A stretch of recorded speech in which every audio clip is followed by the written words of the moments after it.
Welcome back to another episode of 5 Questions with Frank. And have I got an amazing guest in store for you today?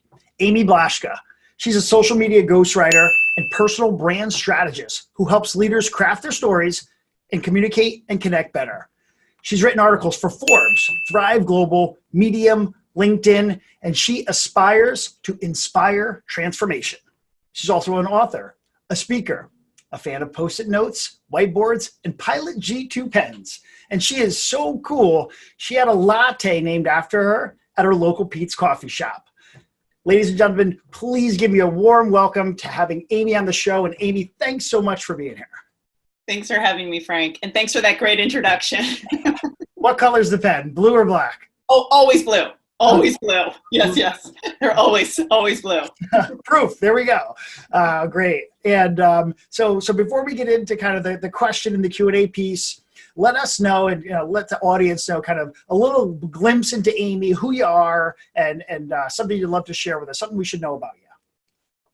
You should know about me. Let's see. So I'm a social media ghostwriter. My whole thing is about communicating and connecting, right? It's important to me personally, but it's also important that more of the world does this positively and genuinely, because I think the world is a very divisive place at times. And the more that we can genuinely connect with one another and we can communicate better, I think it would solve so many problems. We don't make assumptions. We actually reach out, we listen, we understand one another better. So that's sort of my mission, is to positively impact the lives of millions in a good way. Awesome. Great. And you are doing that through your reading. Your writing is like, I'm so impressed with your writing. I know I've told you that, but you put out some amazing content. So anyone who has not checked her out, you're going to get on that soon. So how'd you get to where you are today? Give us a little glimpse into your straight line of how you got to where you are. I know it was just a couple steps to get from Amy before to Amy today. So share with us, please. Yeah. So a very non-linear path. So I will say I've always been a creative person. I was a really shy, no one believes me today that meets me, that believes I was shy, but very shy, creative child. So I was writing stories and finger painting and doing all of that stuff. Very observant of what was happening in my world, and also had a very rich imagination. So I went to school. I got my degree actually in visual arts. I thought I'd be a filmmaker. I love the idea of telling a story and bringing it to life in collaboration with other people. So that was my major. My minor was communication. Shockingly, I could not get a job as a filmmaker right out of college. So I ended up going to what I call agency land. So I was in advertising, marketing, public relations, branding, and loved that. Worked my way up through the ranks there. I love people. They've always fascinated me, and I believe everyone has a story and a story worth telling. So naturally, I started to move away from the creative side of an agency into the account side, where I'm dealing with the people. That worked because I love people, but I also understand strategy. So I could speak to a client about strategy. I could speak to a creative person about that, but I understood the creative side. So I could speak many different languages, ended up where I usually do, which is in the middle, as like sort of a liaison, speaking many languages and helping others to connect. I did that for a long time, and then took a total detour, jumped into the world of travel and tourism, which sounds like it doesn't connect, but it actually does, because what I was doing was running what they call a destination marketing organization for a regional area. And the whole idea behind travel and tourism is that you are telling the story of a destination, and you're inviting people in to be your guests. So that idea of sort of a service mindset of making sure everyone has a great experience really resonated with me. I did that for 10 plus years. Stayed on. I left that W-2 job as a CEO and was consulting for probably another 5 years with like organizations. But, while I loved that and I loved the people, which are, what kept me there, the more I did that, the farther and farther away I got from sort of being that creative Amy.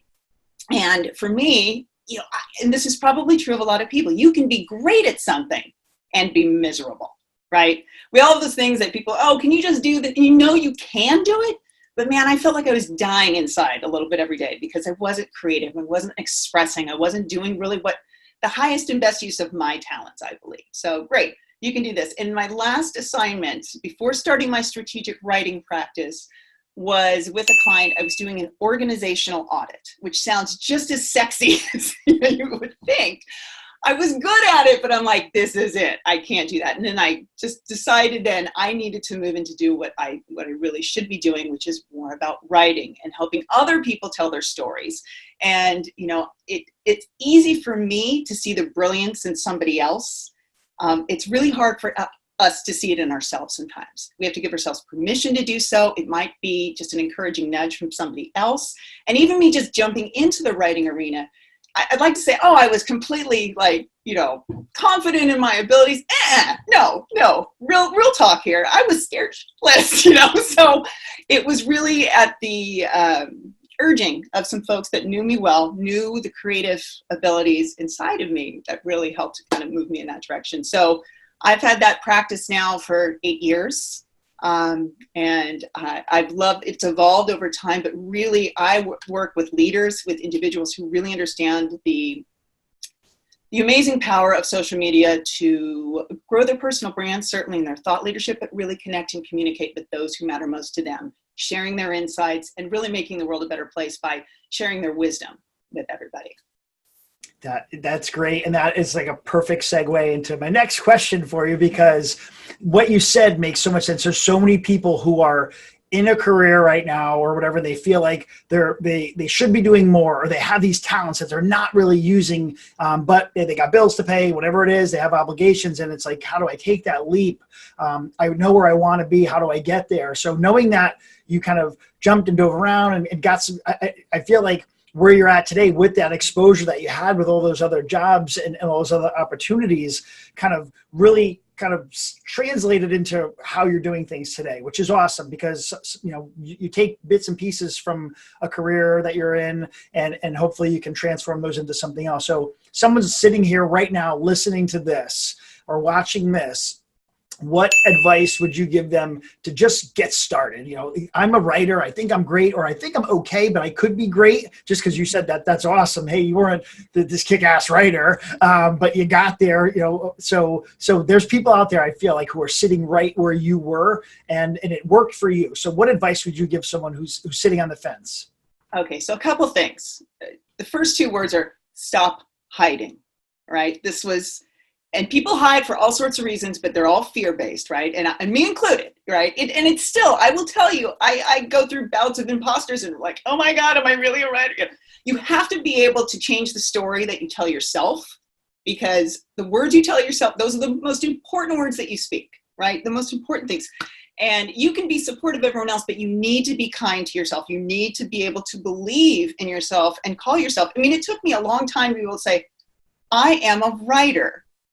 And now people are like, yeah, of course you are, whatever. But it starts with you. You need to be able to do it. And it's just little actions, right? It's taking action. It's stop hiding behind all that stuff. It doesn't mean you have to, have this huge, like, I'm going to leave my job, I'm going to do this. You can start and have parallel paths, but do something, stop hiding and take that action.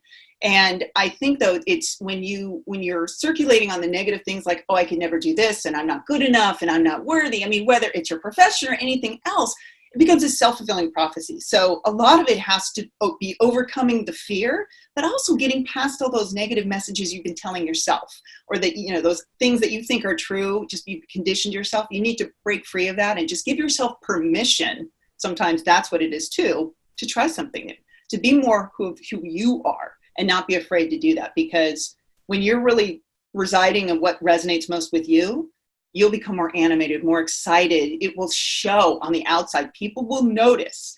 When I left that previous sort of role and moved into what I'm doing now, I mean, I hadn't seen a friend in a couple months. She said, oh my gosh, look at you. Like, you could, a visible difference, which is amazing. So I would say, don't be afraid, stop hiding, take action, and just go for it. Be kind to yourself.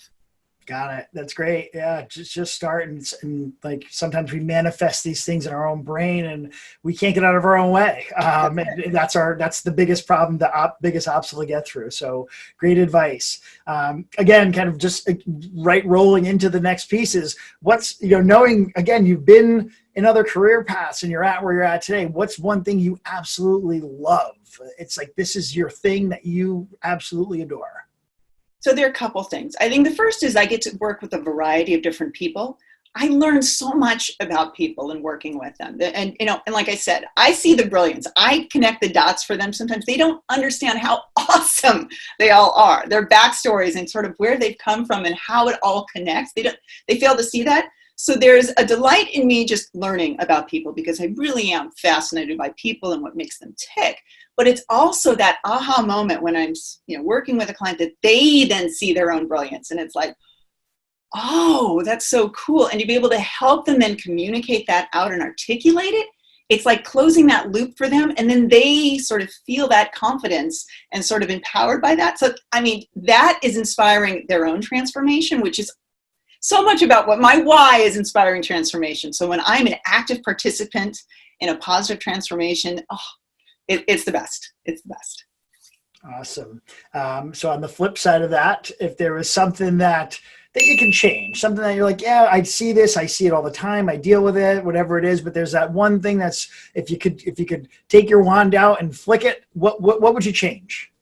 So I will say, particularly about ghostwriting in general, but social media ghostwriting, there is a negative stigma sometimes and a perception or misperception that, it's cheating, because you're working with someone, you're doing the work, you're doing it for them. It's not really authentic. And I will call BS on that, because I will tell you 90% of what ends up coming out is all the client's words. And this is why it's important that, when I'm working with them, I listen to these clients talk. I tell them to talk to me about what's important to you. And I'm taking copious notes with that, number 2 pen. And it's their words, it's their phrasing, it's their cadence. I'm just helping to rearrange it in a really concise and compelling manner. So it's that final piece of putting it together. It's not cheating. It's, it's like anything else. You get an expert to help you sort of, polish it, so to speak. It's not that someone says, well, I want you to write something for me and I'm going to throw my name on it. That may work in some other ways, but I will tell you, with me and what I'm doing, it's about my clients and it's just helping them shine. So, I'm writing it. I might be typing the words, but they're all coming from them, all from them. Great. Yeah. And I totally resonate. Like I probably have so many thoughts flowing around in my brain. And so for me to sit down and write an article, I probably can't articulate it on paper and be able to push it out there, but my brain, I can spew it out to you and you help translate that. So that's, I see that. And I think, yeah, that's kind of someone wrote that for you. Everybody says, no, these are my thoughts. It just kind of, I couldn't get, they went from my brain and you kind of got them onto paper for me. So that's right. I think most of my clients are very verbally fluent. So it's easy for them. They're talkers. They speak all the time. But it's harder to have the clarity when they are faced with the written format to get it down and cull it down like that. So I help them with that. You're exactly right.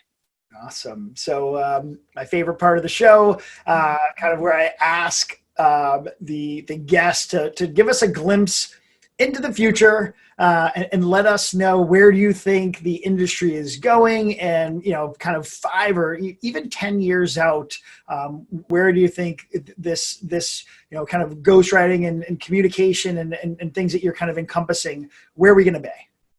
Okay, so I will say I love technology. I love stuff that makes our lives easier and smarter and better and faster and all those things. We have so much at our disposal, and particularly with something like artificial intelligence, the implications to be able to do all these things are amazing.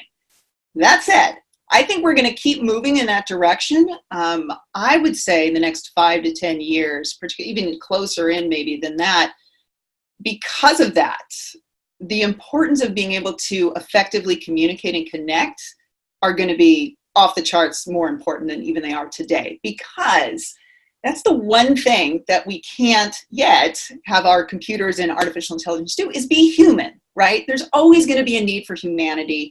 There's always going to be a need to generally communicate. Even if you rely and you think you work alone and you do this, you still have to be able to effectively communicate your ideas with the computer that maybe you're programming. You need to have that ability to do that. So I think in a greater sense, not just from the ghostwriting, but communication, people skills, the ability to have those soft skills, not moving away into that technology-driven thing, the face-to-face, that ability to be human and to interact with another human.